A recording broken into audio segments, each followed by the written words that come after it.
It's among the subjects that have gotten more scrutiny during the second Trump administration. Birthright citizenship. So just what is it? And why are some trying to restrict it? Here's Mo Rocca. It's called birthright citizenship, and it's spelled out in the first line of the 14th Amendment to the Constitution.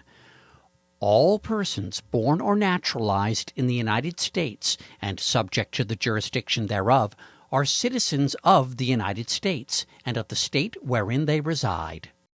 Everyone born in the United States is automatically a U.S. citizen at birth, regardless of any aspect of their parentage or lineage, with very narrow exceptions being for the children of diplomats and invading occupying armies.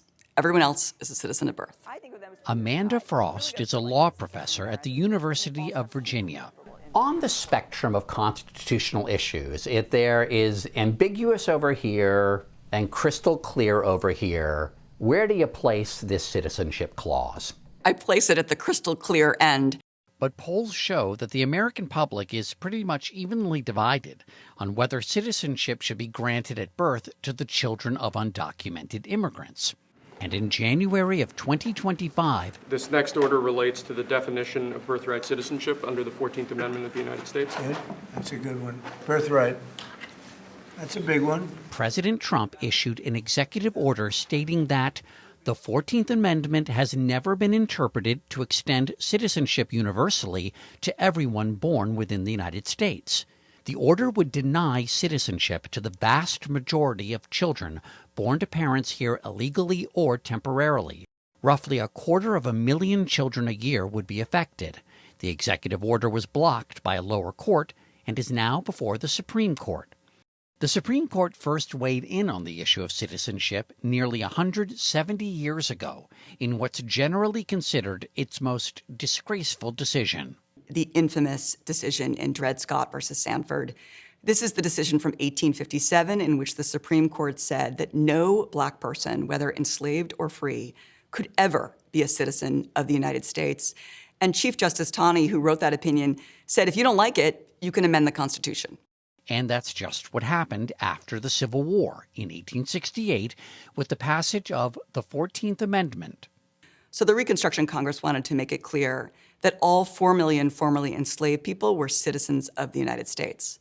They also addressed the fact that more and more immigrants were coming to U.S. shores, and they recognized that the children of immigrants would also be citizens.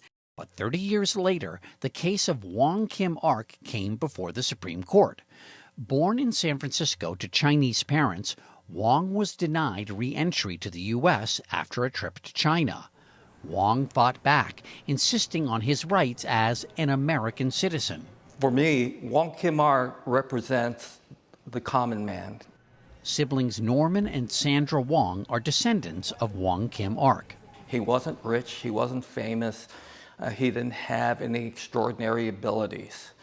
What he did was the willingness to stand up and assert his right as an American. At a time of virulent anti-Chinese bigotry, the court ruled in Wong's favor, which seemed to settle the issue of birthright citizenship. But there have been dissenters. The reality is that the clause is very terse, and there are a number of issues that it did not address directly. And the issue that is of greatest concern today is the status of children of unauthorized aliens. And that was an issue that no one who supported the clause or opposed the clause addressed at the time of the 14th Amendment's writing and ratification. The Trump administration has relied on the scholarship of political scientist Rogers Smith to make their case. Smith, who co-wrote a book on birthright citizenship in 1985 when he was a professor at Yale, believes that Congress has the power to limit citizenship for those born to parents here illegally. In general, do you think the people through Congress should have more say in resolving ambiguities like the one you see here? Yes, I think that it has been a mistake for more than a half century for Congress and often advocates for various causes, to try to push these decisions onto the courts. Just go straight to the Supreme Court to get what you want. Congress is not playing anywhere close to the role that it is supposed to be playing in the American constitutional system. They should be more actively representing the people. Absolutely. This was meant for the children of slaves. But while his work has been cited by those who want to restrict birthright citizenship, Smith is opposed to the Trump administration's efforts.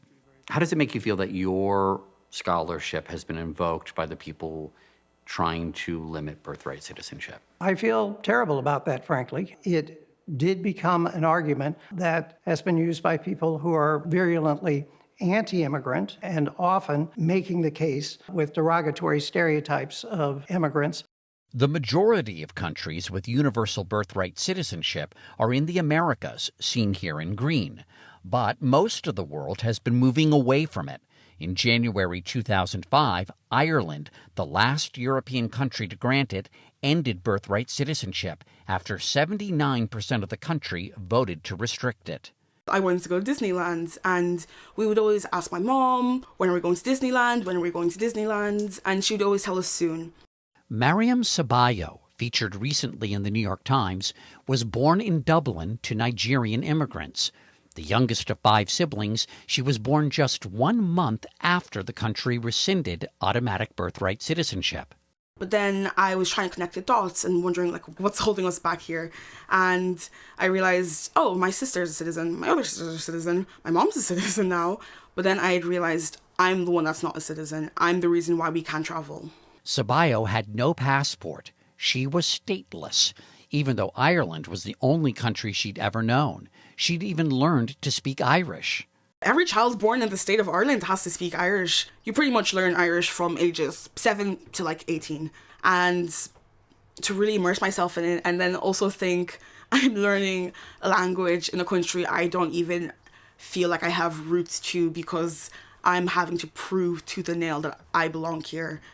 It was a complicated process, but when she was 18, Sabayo, now a social worker, finally became an Irish citizen.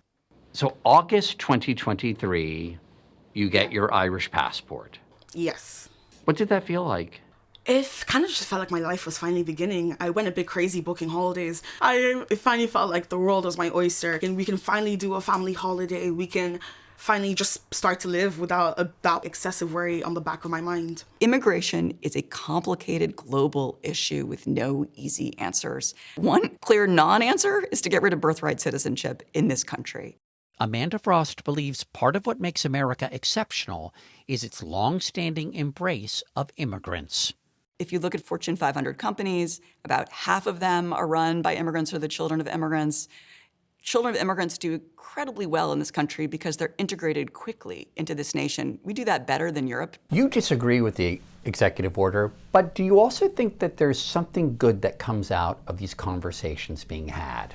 If there's something good that comes out of this, it's that we get to talk about the goals of birthright citizenship, the fact that it was intended to end caste in America, to ensure equality, that it's consistent with these founding American values that rejected a heritable monarchy, the idea that we're all born equal. Let's not end this constitutional guarantee that fulfills these founding values of our nation.